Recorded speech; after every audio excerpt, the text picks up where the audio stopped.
Police प्रशासनाला विचारलं असते का बाबा वेळ का होतोय, दिरंगाई का होते, तर पोलीस प्रशासनाकडून वेळोवेळी सांगण्यात येत आलं की या ठिकाणी व्हीव्हीआयपी बंदोबस्त असल्या कारणाने आम्ही त्या ठिकाणी लवकर येऊ शकणार नाही. तो सांगितलं की माझा नंबर तुम्ही कोणच्याकडून घेतला आणि मला तुम्हाला कोण अधिकार दिला फोन करायचा, माझी ड्युटी तिकडे नाहीये अशी त्यांनी सांगितलं. या प्रशासनाच्या या पोलीस कर्मचाऱ्यामुळे यांच्यामुळे झाला. लवकर जर बॉडी घरच्यांना मिळाली असती तर मौतीचा कार्यक्रम हा लवकर दिवस झाला असता. नमस्कार, मी संतोष साबळे. आपण पाहतात लेट्सअप.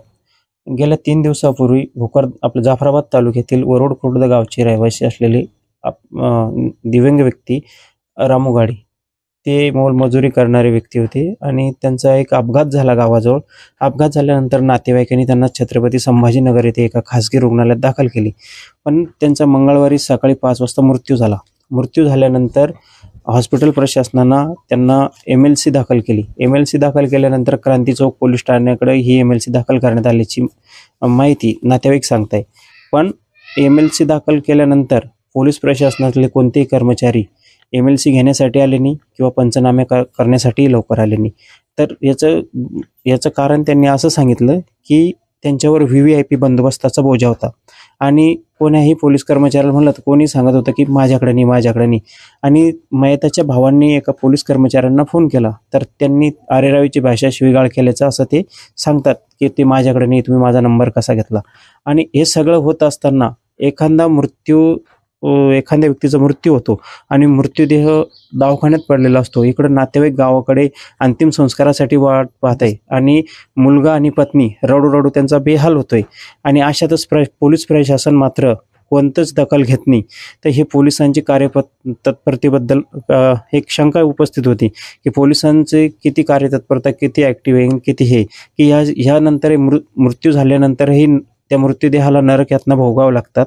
आणि त्याचसोबत त्यांना असा खूप वाईट अनुभव आला आणि वरून पाऊस चालू होता. तर सकाळची वारलेली व्यक्ती, त्याचा मृत्यूदेह दवाखान्यात पडलेला होता. त्याच्यानंतर दुपारच्या नंतर कवाच्या कवा पोलीस येतात, मग पंचनामा करतात, पुन्हा घाटील नेतात. संध्याकाळी 6 वाजता तो मृतदेह नातेवाईकांच्या ताब्यात दिला जातो. नातेवाईक ते मृतदेह घेऊन गावाकडे येतात. अंतिम संस्कारासाठी गावात आलेले नातेवाईक, गावकरी थांबलेले होते आणि त्याच्यात वरून पाऊसही चालू होता. आणि त्या पावसामध्ये रात्री 10 वाजता त्या व्यक्तीचा अंतिम संस्कार करण्यात आला. तर तेच मयत झालेले जे व्यक्ती आहे त्यांचे बंधू माझ्यासोबत आहे. तर दादा, ह्या सदरील घटनेबद्दल काय सांगाल आणि काय वाटतं एकंदरीत पोलीसवाल्यांना खूप त्रास दिला आम्हाला आणि खूप पाठपुरावे करावे लागले, तरीही पोलीसवाले काही दखल घेईनी, उडवाउडीची उत्तरं दिली आणि खूप त्रास झाला आम्हाला. मोरून धो पाऊस चालू होता. अंतिमविधी करायला 9, 9:30 झाली रात्रीची. खूप त्रास दिला त्यांनी. पोलीसवाल्यांचा कोणी नंबर दिला तर ते उडवाउडीचे उत्तर देत आहे, म्हणजे की माझा नंबर कोणी दिला तुम्हाला, माझी तिकडं हे नाही, VIP बंदोबस्तामुळे आम्ही येऊ शकत नाही, आमका असं काहीतरी उत्तर देत आहे. एकंदरीत तुम्ही एका कर्मचाऱ्याला फोन केला होता, त्या पोलिसांनी तुम्हाला अक्षरशः शिवीगाळ केली. हो, शिवीगाळ केलीच. म्हणजे तो सांगितलं की माझा नंबर तुम्ही कोणच्याकडून घेतला आणि मला तुम्हाला कोण अधिकार दिला फोन करायचा, माझी ड्युटी तिकडे नाहीये अशी त्यांनी सांगितली. याच्यानंतर पोलीस किती वाजता आले होते? पोलीस आले 4, 4:30 वाजता पोलीसवाले आले. अच्छा. आणि त्याच्यानंतर पंचनामा, हॉस्पिटलला पंचनामा चालला 1 ते 1.5 तास. त्याच्यानंतर पुन्हा आम्हाला ते खाजगी आपलं सरकारी रुग्णालयामध्ये घेऊन गेले आणि तिथं 1 ते 1.5 तास, म्हणजे 6 वाजता त्यांनी आम्हाला बॉडी दिली. अच्छा. एकंदरीत ही घटना पाहता समजा तुम्हाला रात्री अंतिम संस्कार करायला किती वेळ लागला? 9, 9:30 झाले. अच्छा. त्यात वरून पाऊस चालू होता? हो. या पावसामध्ये तुम्ही अंतिमविधी केली, म्हणजे खूप त्रास झाला. अच्छा. तर अजून काही माझ्यासोबत त्यांचे बंधू आहे. दादा, एकंदरीत काय सांगाल हे घटनेबद्दल? हे खूप संतापजनक प्रकार घडला, तुम्ही ही होते, काय सांगाल याच्याबद्दल? त्यांच्या घरच्यांना असन, गावातल्या जनतेला असन, पाहुण्यारावळ्याला असन, हे मौत करायच्या टायमाला भरपूर त्रास झाला. खाली वरून पाणी चाली, खाली चिखल, आणि रात्रीचा सांगायला चालत नाही अशी एवढा त्रास झाला. तर हे म्हणजे हा त्रास मनात संताप कोणामुळे झाला? या प्रशासनाच्या या पोलीस कर्मचाऱ्यामुळे यांच्यामुळे झाला. लवकर जर बॉडी घरच्यांना मिळाली असती तर मौतीचा कार्यक्रम हा लवकर दिवस झाला असता. आणि रात्री एवढा त्रास या घरच्यांना असन किंवा पाहुणे रावळ्यांना असन, बाहेरच्या किंवा गावातल्या गावकऱ्यांना असं नाही भोगावं लागलं नसतं. तर अजून काही आहे तर एकंदरीत दादा तुम्ही सोबत होते, तुम्ही नेमकं काय सांगाल याच्यात? हे अंत्यविधी करताना तुम्ही सोबत होते, तुम्हाला काय अनुभव आला? हे किती त्रास म्हणजे काय काय यातना झाल्या याच्यात? या ठिकाणी एकंदरीत पोलीस प्रशासनाचा हलगर्जीपणा दिसून येतो. या ठिकाणी मौत ही सकाळी 5 वाजता खाजगी हॉस्पिटलमध्ये होते. मौत झाल्यानंतर सदर नातेवाईक पोलीस प्रशासनाला कळवते की बाबा पंचनामा करण्यासाठी मृत्यू झाल्यानंतर पोलीस प्रशासनाला कळवण्यात येते की बाबा तुम्ही लवकरात लवकर येऊन पंचनामा करा. पण त्या ठिकाणी पोलीस प्रशासन हे वेळेवर येत नाही. सकाळी झालेला 5 वाजताची मौत हे पंचनामा 2:30 ते 3च्या दरम्यान करतात.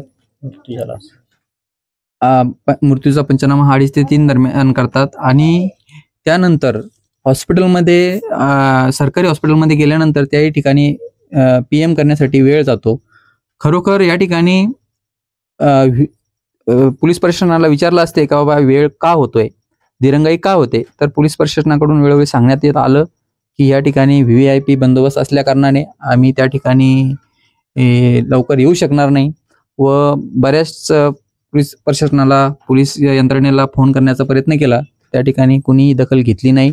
व या ठिकाणी संपूर्ण ग्रामस्थांना व नातेवाईकांना व त्या ठिकाणी मनस्ताप सहन करावा लागला व नातेवाईकाची व त्या मैताची त्या ठिकाणी अक्षरशः हेळसांड झालेली आहे.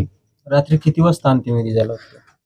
अंत्यविधीचा टाइम हा रात्री PM झालं होतं 6 वाजता आणि संभाजीनगरहून गावातमध्ये येण्यासाठी कमीत कमी 2 ते 3 तास लागले व अंत्यविधी हा 9 ते 9:30च्या दरम्यान गावामध्ये पाऊस सुरू असताना झाला.